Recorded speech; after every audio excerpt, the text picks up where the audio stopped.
I don't know. Does anyone even want to know what I think about it? It's quite hard to blow that trumpet, but I'll give it a go.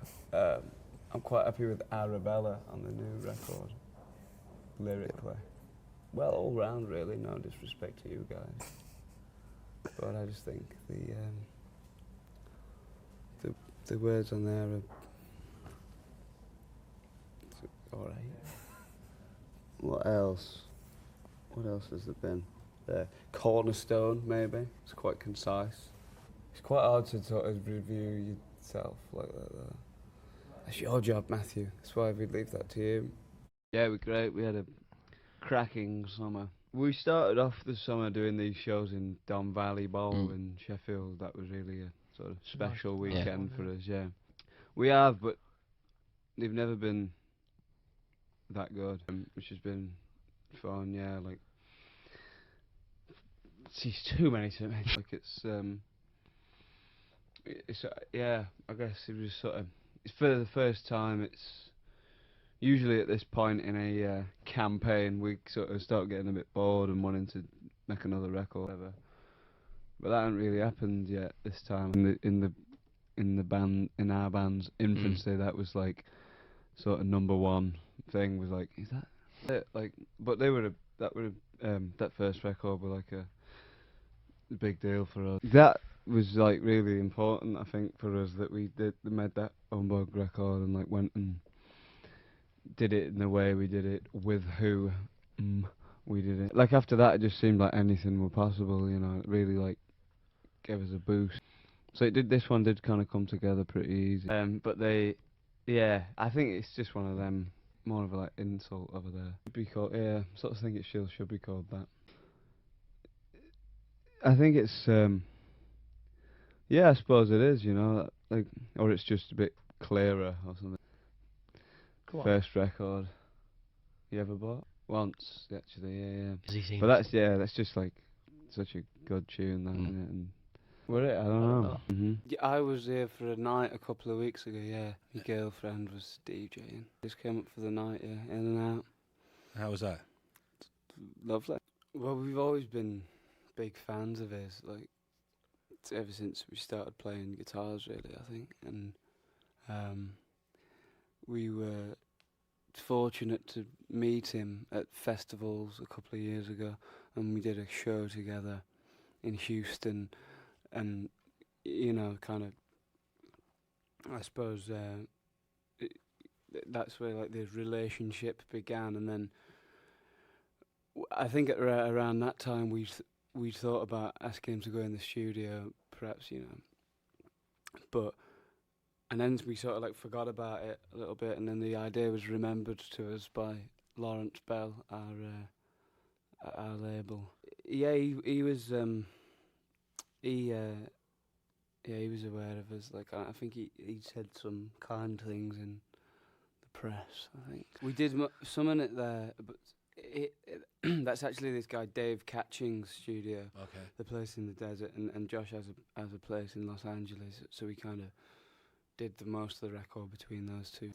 Yeah, certainly, I think it did. I think that whole experience with Josh really did, you know, like, I think in order to do that in the first place, we had to approach it a little bit more openly than perhaps we had to those situations before. We were always like reluctant to let people in, like, to our little group in the sort of early days.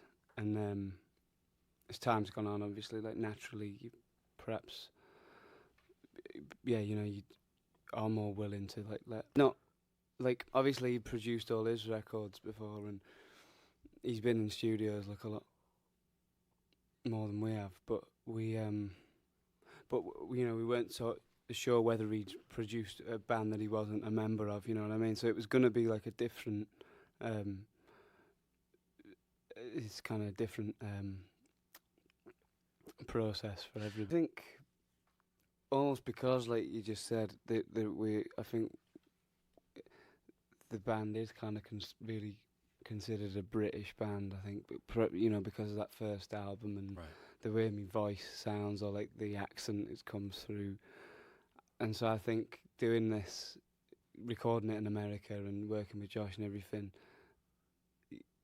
you know, it doesn't deviate, it doesn't take it away that much. I think that's why we did it so quickly, you know, was because we really did like rush into that second album, and like obviously we just got Nick in the band at that point, and we all really wanted to make an album together, and it's like, you know, there was a definite desire to like shed a skin at that point and like try and you know, move on.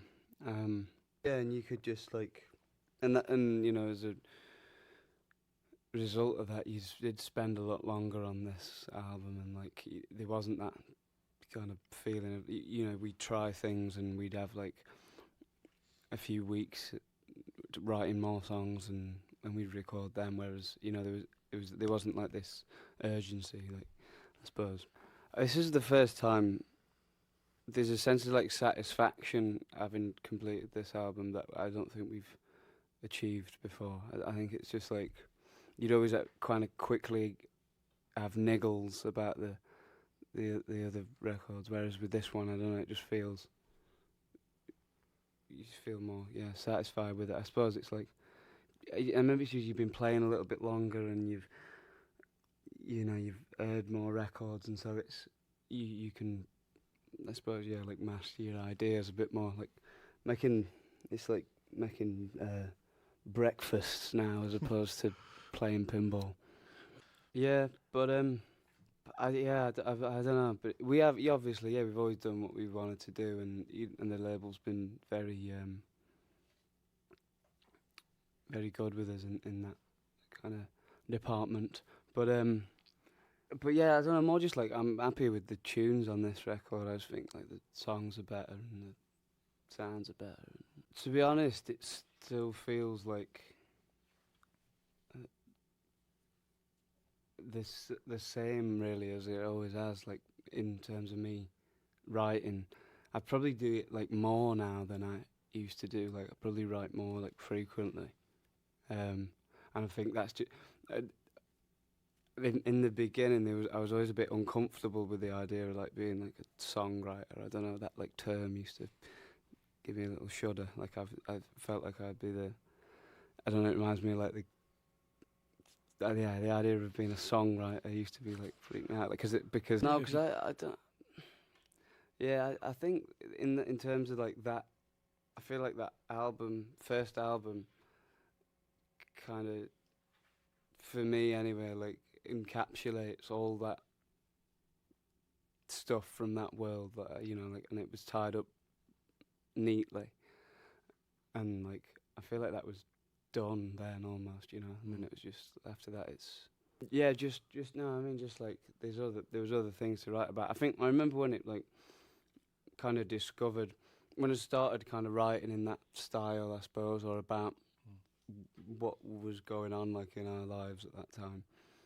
And I remember a time, you know, when I had like 2 or 3 songs in that vein, and it was like, well, if we made this another, if it was 5 or 6 or 7 songs, then that's, you know, you're almost got an album, and that could completely, you know, that's just, you could put a fork in that thing. Because by no means did that we didn't invent that kind of approach. You know, people were doing that even at the same time as we were.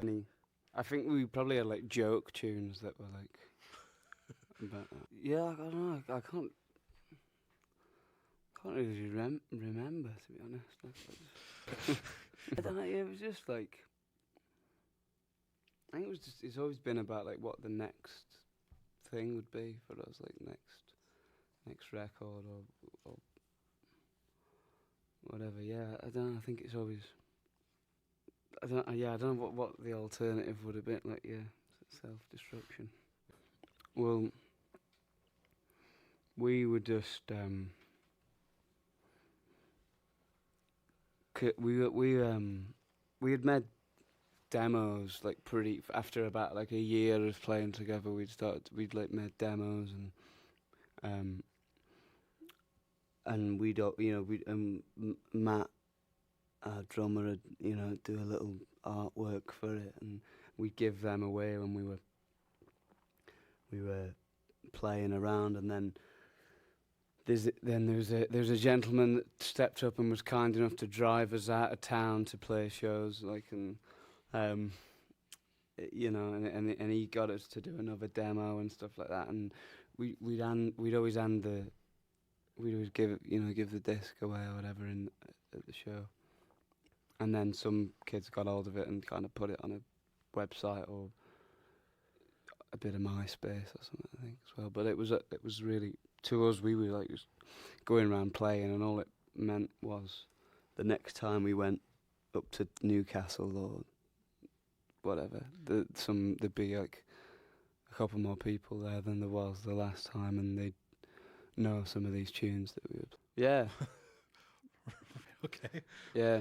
No, I've never had a MySpace. You guys on MySpace? No, I don't. I don't have fun. No. I tried to download Richard Hawley's new album the other day because there weren't a record shop around wherever we were in Denver or something, and it got 3 songs in, and then it cut me off. That's what I mean. I think you just have to, because even in like when the only thing you can kind of completely be in control of is like what's on the record, you know what I mean, and what you're gonna play in your set. And I don't know what shoes you've got on, but I mean, like, it's not how long your hair is, no.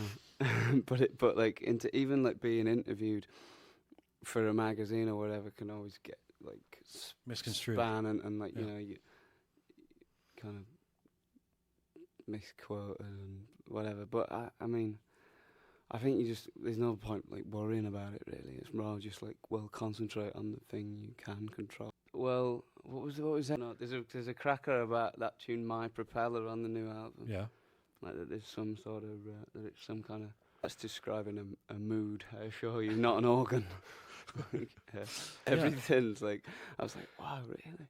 And I was like looking at the lyrics thinking, what? Yeah, I don't know.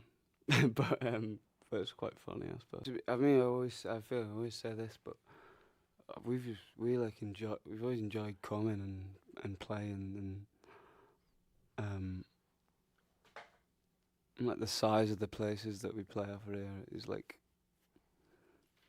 adequate. Last time was wonderful, but yeah, this was like twice as good, I think, this time, you know. Yeah. Just like felt comfortable, really enjoyed ourselves. Party time, you know. Yeah, no, I think that was when we were watching Elbow. I remember, yeah, it was like Garvey and me and you and like Richard Ashcroft were there, and he produced this loaf of Saurine out of his parka, and like really freaked me out. Like sent me west with this loaf of Saurine that he pulled out. But not to name drop, but I just like chucked 3, and yeah, we're a bit of that. Because, you know, I just think we were so new to it all, like when before, it was a bit mad probably that we got to headline it so soon. But, and we got the bad weather and all that, but like any of us had ever been, I think since then we've like probably been every year and like, you know, got to know it and understand what it is now a little bit more, I think. Like we played like 1,000 shows like in the last few years, and just, you can't just yeah. Yeah, well, that's it. No, we got actually Guy Garvey, yeah, the Duchess man in Manchester. He, we got him on board. He like wrote the string arrangement for like Cornerstone and Mardy Bum, so that's why they sounded like Elbow tunes. You know, you're wondering.